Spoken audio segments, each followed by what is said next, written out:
የማህበራዊ ሚዲያውን ተመልካች አይኖች ሁሉ ወደ አፍሪካ መሳብ የቻለ እንደሆነ የተነገረለት የዩቲዩብ ላይቭ ስትሪመሩ አይሻው ስፒድ ኢትዮጵያ መጥቶ አስደሳች ጊዜ ማሳለፉ እየተነገረ ባለበት በዚህ ወቅት ከክራይስት አርሚው ነብይ እዩ ጩፋ ጋር ሚስጥራዊ በሆነ ሁኔታ ተገናኝተው የጋራ ጸሎት ማድረጋቸውንና ወጣቱ ስትሪመር በእዩ ጩፋ ከወላጅ እናቱ የተላከለትን የጸሎት ጥሪ መኖሩን የሚገልጽ መልእክቱን ማድረሱን የሚገልጽ መረጃን ሻሎም ሚዲያ በስፋት ሲንጸባረቅ ሰምታለች። ስለ ጉዳዩ ለማጣራት ሞክረን ያገኘነው መረጃም አለ። በአብሮነት ቆይታችሁ በዝርዝር ትሰሙታላችሁ። በጂፒኤሱ መድረክ ላይ የተነገረው የዶክተር ገመቺስ ንግግር አነጋጋሪነቱ እንደቀጠለ ቢሆንም ዶክተሩን በአዳራሹ ጋብዞ የንግግሩ ምክንያት የሆነው ሄኖክ ግርማ ጉዳዩን ይበልጥ አነጋጋሪነቱን የጨመረ ሐሳብ መስጠቱን ሚዲያችን ሰምታለች። የጂፒኤሱ ሰው በዚህ ፍጥነት ሐሳብ ያስለወጠው ጉዳይስ ምን ይሆን እያስባለም ይገኛል። በአብሮነት ቆይታችሁ በዝርዝር ትሰሙት ዘንድ መረጃውን አጠናቅረን ይዘነዋል። ይህን ጉዳይ ተከትሎም ከሐሳቡ ጋር ተመሳስሎሽ ያለውን መልእክት የጅማው ዳዊት ፋሲል ሲናገር የሚያሳይ ተንቀሳቃሽ ምስልን ብዙዎች እያጋሩ ሲገኙ ስለ ግለሰቡ ከተሰጠ ምስክርነት ጋር ወደ እናንተ ልናደርስ ይዘነዋል።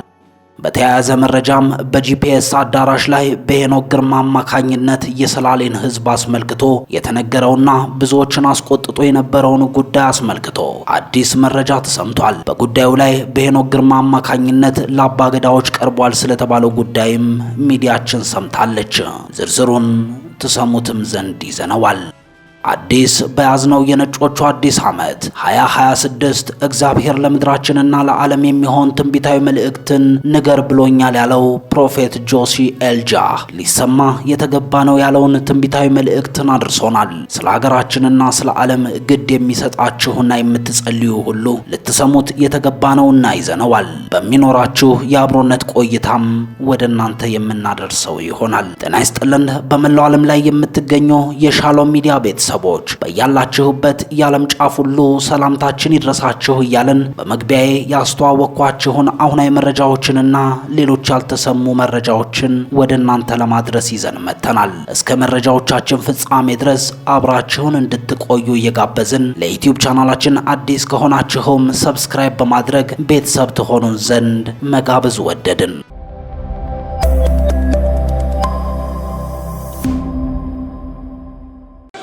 ጦርነት የሚበዛበት ሰፈር የት ነው? ደሃ ሰፈር። ሌባ የሚበዛበት የት ነው? ደሃ ሰፈር። ስርቆት የሚበዛው የት ነው? ደሃ ሰፈር። በሽታ የሚበዛው የት ነው?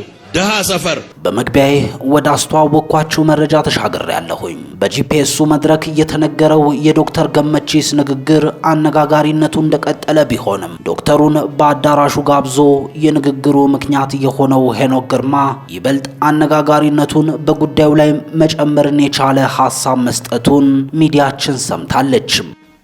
የጂፒኤሱ ሰው በዚህ ፍጥነት ሐሳብ ያስለወጠው ጉዳይስ ምን ይሆን እያስባለም ይገኛል። ሄኖክ ግርማ በመልእክቱ የመጽሐፍ ቅዱስ ክፍልን ጠቅሶ ድሆችን ልናቀርብ የተገባ እንደሆነ የሚጠቅስ ሐሳቡን ያንጸባረቀው።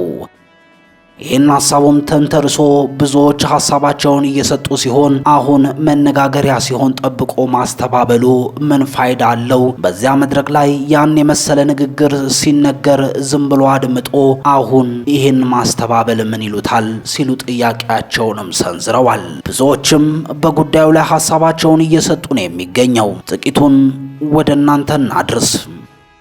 በዚህ ጉዳይ ላይ ሐሳባቸውን ከሰጡ ወገኖች መካከል ሽመልስ ይፍሩ ተጠቃሹ ነው።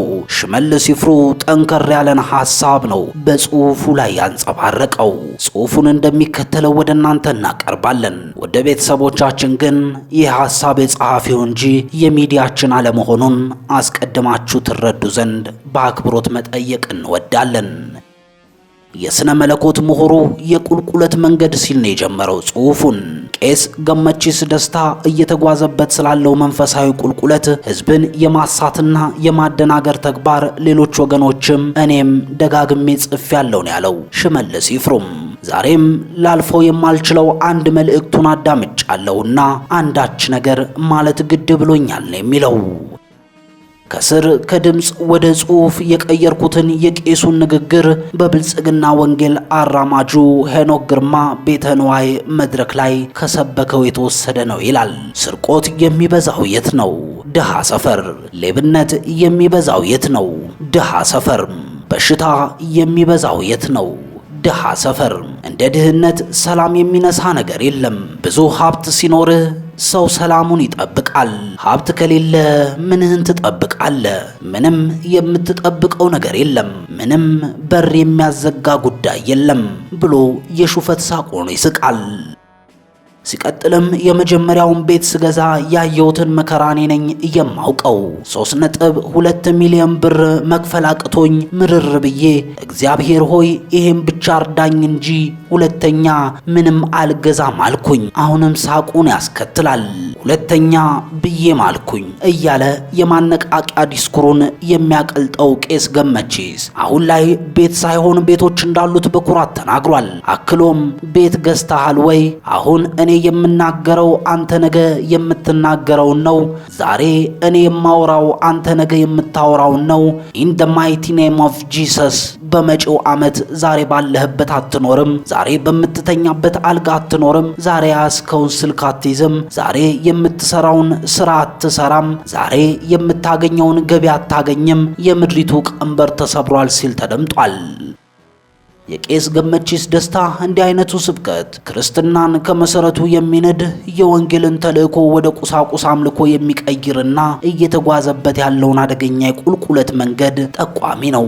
ገመቺስ ቁልቁለቱን ከተያያዘው ቢቆይም የመንሸራተቱ ፍጥነት ዕለት ተዕለት እየጨመረ ስለመምጣቱ ግብሩ ምስክር ይሆናል ነው ያለው ጸሐፊው።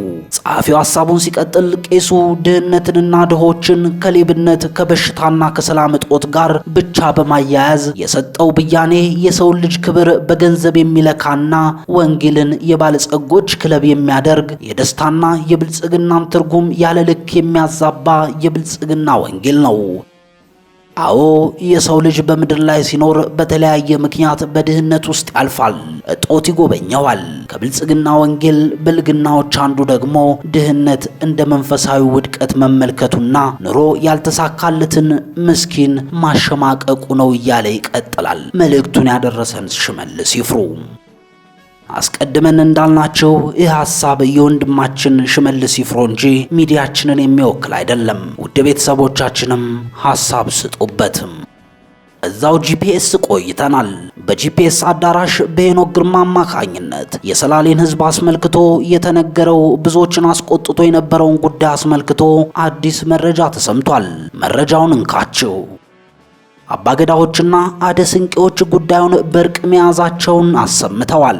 የጂፒኤስ ቤተክርስቲያን መሪው ነብይ ሄኖክ ግርማ ሰላሌን አስመልክቶ በጂፒኤስ ቴሌቪዥን የተናገረው ንግግር የሰላሌን ሕዝብ ቅር ማሰኘቱንና ለዚህም ይቅርታ መጠየቁ ይታወቃል። ከዚያም አልፎ በዚህ ጉዳይ አባገዳዎችና አደስንቄዎች ሽምግልና እንዲገቡ በይፋ በመጠየቁ የተከበሩ አባገዳዎችና አደስንቄዎች ጉዳዩን በርቅ መያዛቸውን እወቁልን ብለዋል።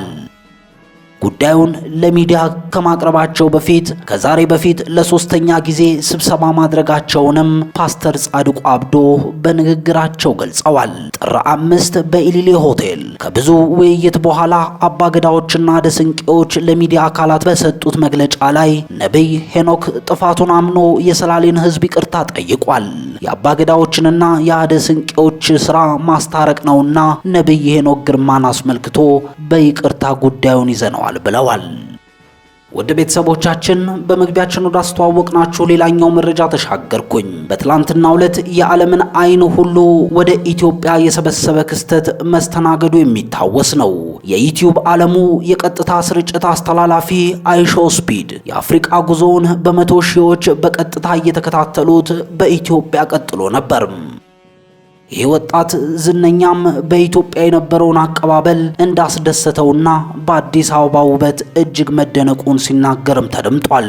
ይህን ክስተት ተከትሎም ነበር የክራይስት አርሚው ነብይ እዩ ጩፋ ከአይሾ ስፒድ ጋር በክራይስት አርሚ ቅጥር ግቢ ውስጥ ተገናኝተው ጸሎት ማድረጋቸውን የሚገልጽ መረጃ ሲሰራጭ ሻሎም ሚዲያ መመልከት የቻለችው። በዚህ መረጃም ትውልድ ሁሉ ወደ ኢየሱስ እየመጣ እንደሚገኝና ይህም አስደሳች እንደሆነ የሚገልጽ ሐሳብ ተካቶበታል። መልእክቱም ሲቀጥል የስትሪመሩ ወላጅ እናት የወንጌል አማኝ ህብረት ውስጥ ያለች መሆኑን በመጥቀስ በልጇ ለእዩ ጩፋ መልእክት መላኳን መረጃው ያትታል። ከዚህ መረጃ መሰራጨት በኋላ የተለያዩ ወገኖች ለሻሎም ሚዲያ የመረጃውን ተአማኝነት እንድናጣራላቸው በተለያየ መንገድ ጥያቄያቸውን ሲያቀርቡልን ተመልክተናል። ይህን መነሻ በማድረግም ሻሎም ሚዲያ በውስጥ ምንጮቹ አማካኝነት የመረጃውን እውነተኛነት ለማጣራት የሞከረች ሲሆን መረጃው ፍጹም ከእውነት የራቀ መሆኑን ተረድታለችም። እንደዚህ አይነት ክስተት በሚፈጠርበት ወቅት ክስተቱን በማስታከክ ትንንሽ ጥቅማ ጥቅሞችን ለማግኘት ሲሉ በዚህ ተግባር ውስጥ የሚሰማሩ መኖራቸውንም መታዘብ የቻለች ሲሆን በዚህ አይነት የስህተት መረጃ የሚከብር ጌታ አለመኖሩን በመረዳት ከዚህ ተግባራቸው ሊታቀቡ እንደሚገባም ሚዲያችን ማሳሰብ ትወዳለችም።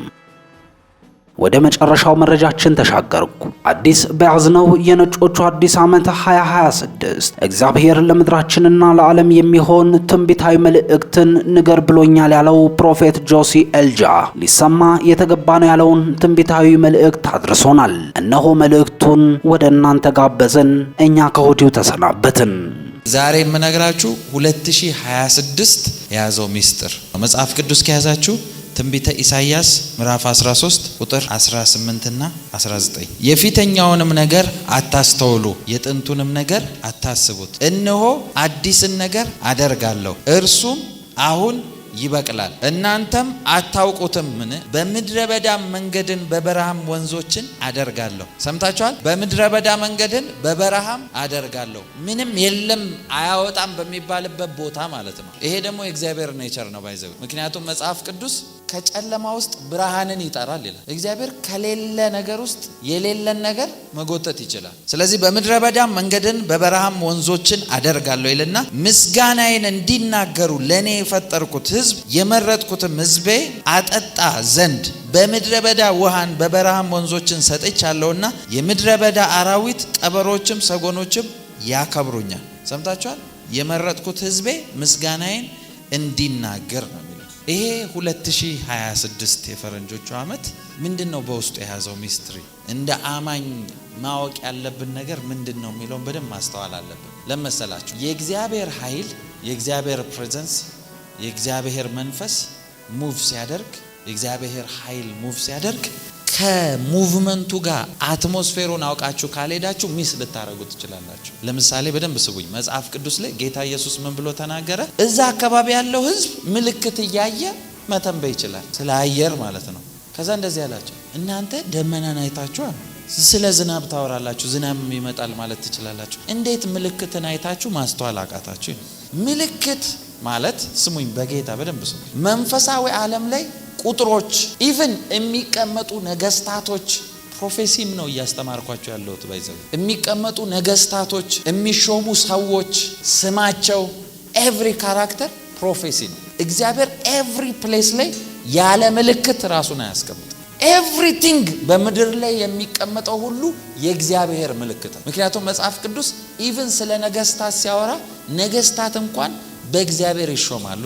ለምሳሌ አሁን ትራምፕ የሚባል የአሜሪካ ፕሬዝዳንት ሲመጣ አብዛኛው ፕሮፌቶች መልእክት እንደሆነ ያውቃሉ፣ ምልክት እንደሆነ ያውቃሉ። ስለዚህ ምን ብለው ተናግረዋል? ትራምፕ will be the last trumpet እያሉ ነው ሲተነበዩ ነበር። ሰምታችኋል? ትራምፔት ማለት መለከት ማለት ነው። ትራምፕ የመጨረሻ መለከት ነው።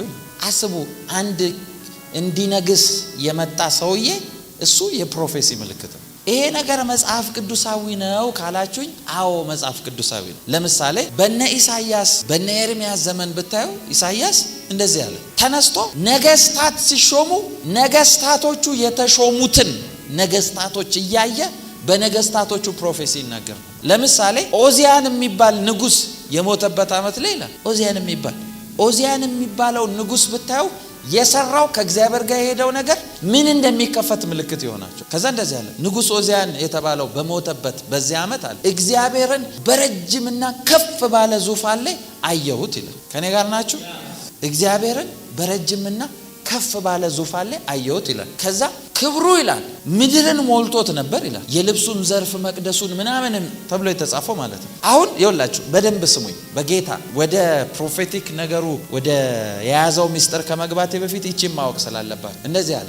ምድር ሁሉ ከክብሩ ተሞልታለች አለ። ምድር ሁሉ ከክብሩ ተሞልታለች ብሎ የሚያወራው ነብዩ አይደለም። በደንብ ስሙኝ። ሲያየው እግዚአብሔርን ከፍና ባለና በረጅም ዙፋን ላይ ተቀምጦ አየው። ልክ ይሄንን ሲያይ በደንብ ስሙኝ። ይሄንን ሲያይ የተናገረው ነገር እግዚአብሔር ዙፋኑ ላይ ቁጭ ብሎ የልብሱ ዘርፍ መቅደሱን ሁሉ ሞልቶት ከፍ ባለ ክብር እግዚአብሔር ሲመለክ ሲያይ ደነገጠ። ከዛ እንደዚህ አለ፣ ወይኔ ጠፋው አለ። ምንድነው የሚያጠፋ ሲባል ከንፈሩ በረከሰበት ትውልድ መካከል ስላለው አለ። ትውልዱን ሲያየው የረከሰ ነው። ትውልዱን ሲያየው ጥፋት ውስጥ ነው። ስለዚህ የእግዚአብሔር ማንነት ሲገለጥ ሲያይ እሳት ነው የሚያዘንብባቸው ትውልዱ ማለት እሳት ነው የሚያወርድባቸው። ስለዚህ አብሮ ሊጠፋ ስለሆነ ምን አለ? ወይኔ ጠፋው ከንፈሩ በረከሰበት ትውልድ መካከል ነው ያለው። ልክ ይሄንን ሲል መላእክቶቹ እኮ ልክ ነብዩ እንደሚያየው አይተው ነበር መናገር የነበረባቸው። መላእክቶቹ ግን ምን አሉ? እግዚአብሔርን ቅዱስ እያሉ ምድር ሁሉ ከክብሩ ተሞልታለች አሉ። እንዴት ነው ሰው ሁሉ የረከሰ ሆኖ ሞልቶ ክብሩ ተሞልቷል ተብሎ? ሁለቱ እኮ ይጋጫል። እንግዲህ አሁን ያለውን አትሞስፌር ይዩትና አሁን ያለውን ነገር ይዩትና የእግዚአብሔር ክብር ስትባሉ ማለት ነው። ድሮ ይሄ የተበላሸ ትውልድ መሃል እንዴት ክብር ነው የሚያስበላችሁ? እናንተ ኔቸራችሁ እንደ አማኝ ፕሮፌቲክ ነው። ጥሪያችሁም ተፈጥሯችሁ ማስተዋል ያለባችሁ ፕሮፌቲካሊ ነው ነገሮችን ማየት ያለባችሁ። ሰዎች የሚያወሩ ሁኔታ ይምጣ ስራችሁ ይሁን ኤቭሪቲንግ የፕሮፌቲክ አንደርስታንዲንግ ሊኖራችሁ ይገባል። ገብታችኋል አይደል? እናንተ በዘፈቀደ ዝም ብላችሁ እንድትኖሩ አይደለም የተጠራችሁት። ለዛ ነው መጽሐፍ ቅዱስ ራእይ ላይ ሲናገር እኮ የኢየሱስ መንፈስ ይላል የትንቢት መንፈስ ነው ይላል። ሼር ያረጋችሁት ያንን ስፒሪት ስለሆነ ማለት ነው። ፕሪዲክት ማድረግ ትችላላችሁ፣ ነገሮችን ማየት ትችላላችሁ። ለምሳሌ በደንብ ስሙ። ነገስታት ሲመጡ ሲቀያየሩ ምን እየመጣ እንደሆነ ከነሱ ሙቭመንት ማየት ትችላላችሁ። ከኔ ጋር ናችሁ? ለምሳሌ ወደ ኋላ አመታት ልውሰዳችሁና አሁን 2026 ላይ ነው አይደል የገባ ነው? 2026 ነው አይደል? ጃንዋሪ ላይ ነው ያለ ነው። ወደ ኋላ አመታት ልውሰዳችሁና 2023 ላይ አይታችሁ ከሆነ የዛሬ 3 አመት ወደ ኋላ ማለት ነው በጣም ብዙ ሰው በአለም ላይ ብዙ ሰው ነው የሞተው። አስተውላችሁ ታውቃላችሁ? በጣም በጦርነት በሉ በበሽታ በሉ በጣም ብዙ ሰው ነው በአንዴ የሞተው። በጣም ብዙ ሰው በአለም ላይ ብዙ ሰው ሞተ የተባለበት አመት 2023 ነው። ምንድነው በየቦታው የጦርነት የሞት የምናምን ዜና የሚሰማው ካላችሁ አመቱን ፕሮፌቲካሊ አንደርስታንድ ካረጋችሁ ምን ይዞ እንደሚመጣ ታውቃላችሁ። በመንፈሳዊ ዓለም 23 ማለት ዴዝ ኤንድ ሪዘሬክሽን ማለት ነው። ትርጉም ሞትና ትንሳኤ ማለት ነው። የትንሳኤን ህይወት የሚለማመዱ ከክራይስት ጋር ያሉ ናቸው። ስለዚህ ሞትም አብሮ የሚሰራበት ሲዝን ስለነበረ ሞት በየስፍራው ሁሉ ይሰማ ነበር። ሰምታችኋል? ከኔ ጋር ናችሁ? ስሙኝ በደንብ። አሁን ደግሞ እዚህ ሲዝን ላይ ስንመጣ እዚህ አመት ላይ 2026 ላይ ስንመጣ 2026 ምን ይዞ ነው የመጣው? ፕሮፌቲካሊስ ምን አንደርስታንድ እናረጋለን? ሄቨንስ ስለዚህ ሲዝን ምንድነው የሚያወራው የሚለው ማወቅ አለባችሁ። ይሄንን አመት የኛን የኢትዮጵያውያን 2018 ስንጀምር 2018 ላይ the year of divine visitation ብያቸዋለሁ አይደል? የመለኮታዊ ጉብኝት አመት ነው ብያቸዋለሁ። ምክንያቱም መለኮት ኢትዮጵያን የሚጎበኝበት ይሄን ምድር የሚጎበኝበት ሲዝን አሁን ስለሆነ ነው። I'm telling you በተለይ በጌታ ፍቅር ስሙኝ፣ በጌታ ስሙኝ። ኃይለኛ ግሎሪና ሪቫይቫል ፖርት የተከፈተበት አመት ይሄ አመት ነው። I'm telling you believe it or not I'm telling you 2018 ጀምሮ ለተከታታይ 3 አመት የሚመጣ ፋየር እና ሪቫይቫል you have no idea። በጣም ቢግ ነገር ነው ይዞ የመጣው ይሄ አመት። ይውልሲ ታዩታላችሁ፣ በየቦታው የሚሰማውን ነገር ታዩታላችሁ። በዛው ልክ የእግዚአብሔር ኔቸር ደግሞ በዚህ ውስጥ አንደርስታንድ አድርጉት። ለምሳሌ የእግዚአብሔር ኃይል በጣም የሚገለጠው በጣም የሚገለጠው የእግዚአብሔር እጅ በጣም የሚገለጠው የጥፋትም ኃይል በጣም እየሰራ ባለበት ሲዝን ላይ። ስለዚህ የእግዚአብሔር እጅ በኃይል አለ ማለት የጥፋት ነገሮች ደግሞ በኃይል ኦርኬስትሬትድ ሆነዋል ማለት። ከኔ ጋር ናችሁ? እየሰማችሁኝ ነው በደንብ ማለት። ስለዚህ ኃይል የሚያስፈልጋችሁ ከዛ ነገር በልጣችሁ መገኘት ስላለባችሁ በደንብ ስሙኝ። ታዲያ ይሄ 2026 ምንድነው የያዘው ውስጡ? 26 ማለት ፕሮፌቲካሊ ይሄ 2026 የሚባለው ሁለት ትርጉም ነው ያለው በሂብሩ ነምበር። እነኛ 26 ማለት አንዱ የተከፈተ እጅ ማለት ነው። የተከፈተ እጅ ብቻ ሳይሆን የተከፈተ እጅ ውስጥ ይኸውላችሁ 2026 ዳይሬክት የሂብሩ ትርጉሙን ልንገራችሁ። 2026 ማለት በሚስማር የተቸነከረ የተከፈተ እጅ ማለት ነው። በሚስማር የተቸነከረ የተከፈተ እጅ ማለት ነው የምታውቁት። ስለዚህ የኢየሱስ ኃይል ሙቭ የሚያደርግበት በጣም አደገኛ ዓመት ነው ይሄ ዓመት። I'm telling you Holy Spirit በኃይል ሙቭ የሚያደርግበት ዓመት። እስቲ አሜን በሉ። እስቲ አሜን በሉ። የጌታን እጅ ከየትኛውም ሲዝን በላይ ሰምታችሁኛል? ከየትኛውም ሲዝን በላይ የጌታን እጅ በኃይል የምታዩበት ዓመት ነው። 2018 ሲጀምር አንድ ነገር ነግሬያቸዋለሁ። የጌታ ጉብኝት በኃይል የሚበዛበት ዓመት ነው። በዚህ ዓመት ደግሞ በጣም ብዙ ሰዎች ጌታን ይቀበላሉ ብያቸዋለሁ አይደል? እኛ ገና ወሩን ስንጀምር ራሱ ወደ 24 ነው 25 ሰው ነው ባንዴ የተቀበለው። ገና ያኔ ስንጀምር ራሱ I'm telling you ጌታ ፊት ነው ማወራችሁ። በሚዲያ የሚያናገሩን ትልልቅ የሚታወቁ ሰዎች ትደነግጣላችሁ። ተደብቀው ጌታ መቀበል የሚፈልጉ I'm telling you ጌታ ፊት ነው ማወራችሁ። ይሄም ዓመት ላይ በዓለም አደባባይ ሁሉ የምታውቋቸው ሰምታችኋል? በዓለም አደባባይ የምታውቋቸው ትልልቅ የምትሏቸው ሰዎች ስለ ጌታ ሲያወሩ ተሰማቸዋል።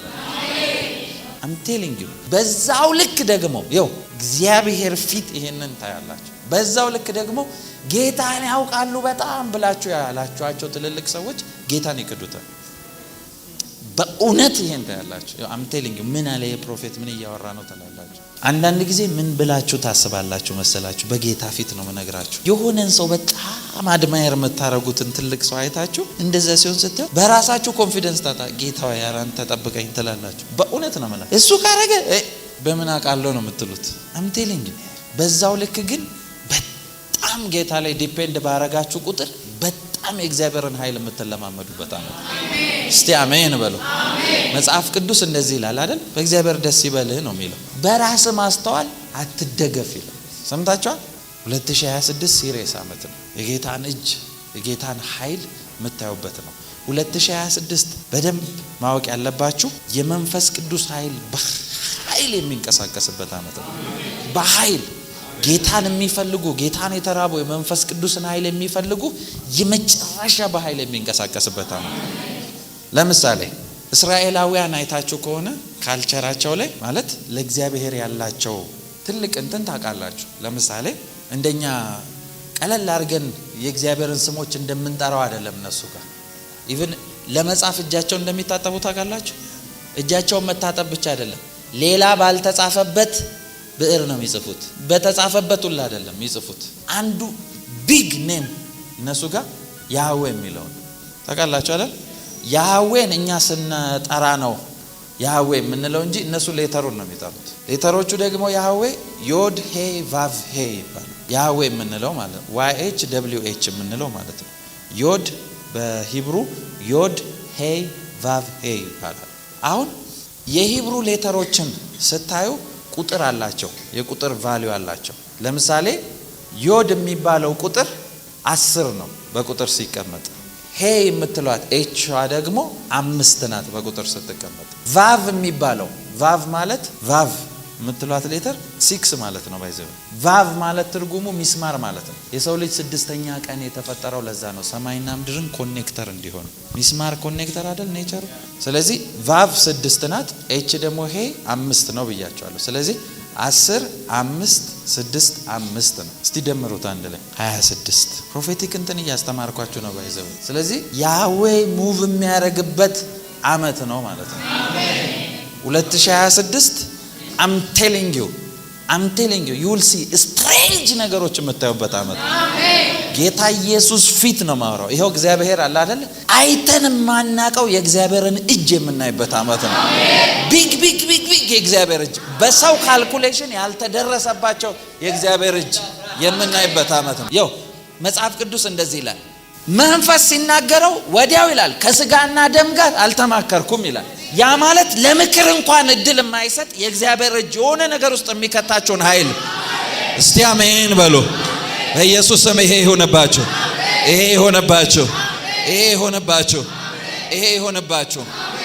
ስሙኝ በደም። አሁን ቀጣይ የምነግራችሁን ዝርዝሮች በምን አንደርስታንድ እንደምታደርጉት ልንገራችሁ። ለምሳሌ በመጽሐፍ ቅዱስ ውስጥ እንግዲህ ፕሮፌቲካሊ የመጽሐፍ ቅዱስ መገለጦችን ሬቨሌሽኖችንም ሳወጣ አሳይቻቸዋለሁ። በመጽሐፍ ቅዱስ ውስጥ ሚስትሪዎችን አሎክ ስታደርጉ ስታወጡ እያንዳንዱ ነገር በደንብ ስሙኝ። አገልጋዮችን ብትሆኑ ይሄን ቪዲዮ የምታዩ እዚህ ውስጥም ካላችሁ ይሄ ይጠቅማችኋል። ትልቅ ሚስጥር ነው። መጽሐፍ ቅዱስን ዲፕ መረዳት ከፈለጋችሁ ማለት ነው። መጽሐፍ ቅዱስ ውስጥ ሰዎች ሜንሽን ሲደረጉ፣ ስሞች ሜንሽን ሲደረጉ፣ ስፍራዎች ሜንሽን ሲደረጉ ፕሮፌቲክ ሚኒንግ እንዳላቸው ከዚህ በፊት ተናግሬ ስለ ዳዊት ነግሬያቸዋለሁ፣ ስለ ጌዲዮን ነግሬያቸዋለሁ፣ ኢቭን ስለ አብርሃም ስለ ይስሐቅ ነግሬያቸዋለሁ። አብርሃምን ለምንድን ነው መጀመሪያ ላይ መልከጼዴቅ መጥቶ ሌላ ስፍራ ላይ ያላገኘውና በቃ ባርኮት ያልሄደው? ለምንድን ነው በሲባ ሸለቆ በሚባለው ስፍራ ላይ መጥቶ ልክ እሱ የሰዶም ንጉስን እየጠበቀ ነው አይደል? የሰዶም ንጉስን እየጠበቀ ያ ቦታ ላይ መጥቶ ባርኮት ሄደው? ለምንድን ነው? ሌላ ቦታ አለ አይደል? ለምንድን ነው አብርሃምን ለመሰዋት የ3 ቀን ምናምን መንገድ የሚያስኬደው? ለምን? አካባቢው ላይ ተራራ የለም? ኤቭሪ ፕሌስ ሜንሽን የሚደረገው ሁሉ ፕሮፌቲክ። ሲባ ሸለቆ ከዚህ በፊት ብያቸዋለሁ፣ ፕሌስ ኦፍ ኮቨናንት ማለት ነው። ኪዳን ተደረገ ማለት አትሰብሩትም። ስለዚህ የአብርሃም ጄኔሬሽን ከዛ ሰውዬ ጋር ኪዳን አደረገ ማለት የአብርሃም ጄኔሬሽን ሊያበቃለት። ለምን ካላችሁ የሰዶምን መጨረሻ አይታችሁታል አይደል? ከኔ ጋር ናችሁ? ይስሐቅን ተነስ ሲለው ስፍራ ሲያስቀይረው ስፍራ መቀየሩ ውስጥ ብሌሲንግ አለ። ኤቭሪቲንግ ፕሮፌቲክ ስለሆነ ማለት ነው። ከኔ ጋር ናችሁ? እያንዳንዱ ነገር ፕሮፌቲክ ነው። አሁን በመጽሐፍ ቅዱስ ሰዎች ስሞች ሜንሽን ሲደረጉ የተጠቀሱበት ስፍራና ለስንተኛ ጊዜ ተጠቀሱ የሚለው ፕሮፌሲ ያለው ውስጥ እዛውን አንደርስታንድ የምታደርጉበትን መንገድ እየነገርኳቸው ነው። ለምሳሌ ልንገራችሁ፣ የሆሊ ስፒሪት ሙቭ እንዳለ የምታውቁት መጽሐፍ ቅዱሳችሁን ዘፍጥረት መጽሐፍ ታወጡልኛላችሁ። ዘፍጥረት ምዕራፍ 8 ቁጥር 11 ላይ ዘፍጥረት ምዕራፍ 8 ቁጥር 11 ደርሳችኋል? ግብም በማታ ጊዜ ወደ እርሱ ተመለሰች። እሺ። በአፏም እነሆ የለመለመ የወይራ ቅጠል ይዛ ነበረ። እሺ። ኖህም ከምድር ላይ ውሃ እንደቀለለ አወቀ። እሺ። ደግሞም እስከ 7 ቀን ድረስ ቆየ። እርግብንም ሰደዳት፣ ዳግመኛም ወደ እርሱ አልተመለሰችም። ይሄ ስፍራ ላይ ስሙ 26ኛ ጊዜ ሜንሽን የተደረገበት ቦታ። ይሄ ሜንሽን ሲደረግ ምን አደረገ ካላችሁ እሱ የነበረው የጥፋት ውሃ መጥቶ ጠቅላላ ያለውን ሕዝብ ሁሉ አጥፍቶ ኖህና ቤተሰቡ ለቀናቶች ታሽገው ከአንድ እንትኑ ሳይወጡ ካሁን ቀሏል አልቀለለም፣ ነገሩ ጠፍቷል አልጠፋም፣ ሰላም ነው አይደለም የሚለውን መረጃ የሚሰጣቸው በሌለበት ሰላምን በሚፈልጉበት በዛች ሚኒት ላይ ይሄ 26ኛ ጊዜ ስሙ ሜንሽን ሲደረግ የዛ ሰዓት ምን ሳይን እየሰጣችሁ ነው? እዚህ ጋር መጽሐፍ ቅዱስ ላይ እግዚአብሔር ካላችሁ እርግብ የሆሊ ስፒሪት ምሳሌ ነው አይደል? መጽሐፍ ቅዱስ ላይ እንዳለው። ስለዚህ the move of the holy spirit በእናንተ ፈንታ ሙቭ የሚያደርግበት ሲዘን ነው። እስቲ አሜን በሉ።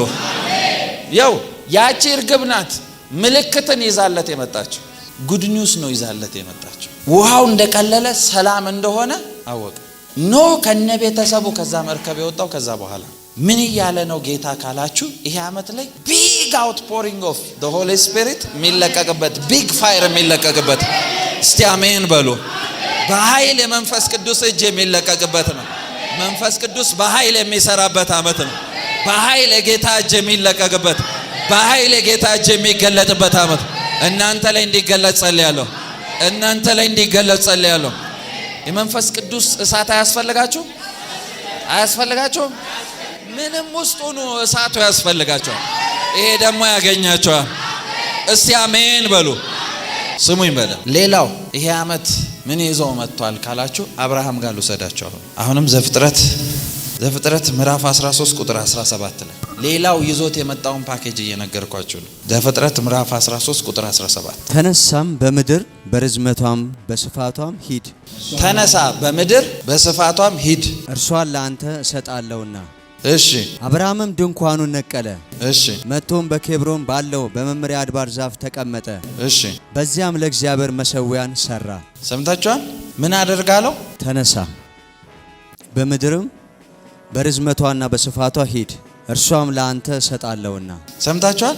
አሁን ይኸውላችሁ ይሄ ነገር እንዴት ነው የሆነው? ይሄ ፕሮሚስ የመጣው የሚለውን ከቁጥር 14 ጀምራ አንብብልኝ። ምንድነው ያለው? ተነሳ አለውና በምድር በስፋቷ በርዝመቷ ሁሉ ሂድ አለው።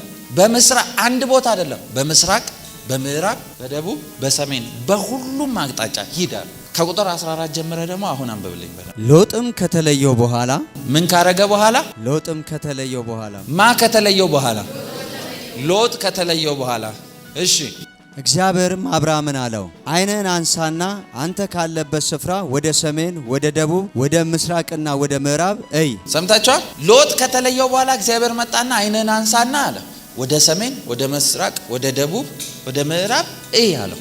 ዓይንን አንስተ ወደዚህ ሁሉ እይ አለው። እሺ የምታያትን ምድር ሁሉ ለአንተና ለዘርህ ለዘላለም እሰጣለሁና። ሰምታችኋል? የምታያትን ምድር ሁሉ ለአንተና ለዘርህ ለዘላለም እሰጣለሁ። ይኸውላችሁ አልገባችሁም? እዚህ ውስጥ ያለው ነገር እግዚአብሔር ምን እያለ ነው ካላችሁ፣ በዚህ ዓመት የነካችሁት ሁሉ ፕሮስፐር ያደርግላችሁ። ሊያውም ፕሮስፐር ያደርጋል እስከ መች ካላችሁኝ፣ ጌታ እስኪመጣ የሚጥላችሁ እስካይኖር ድረስ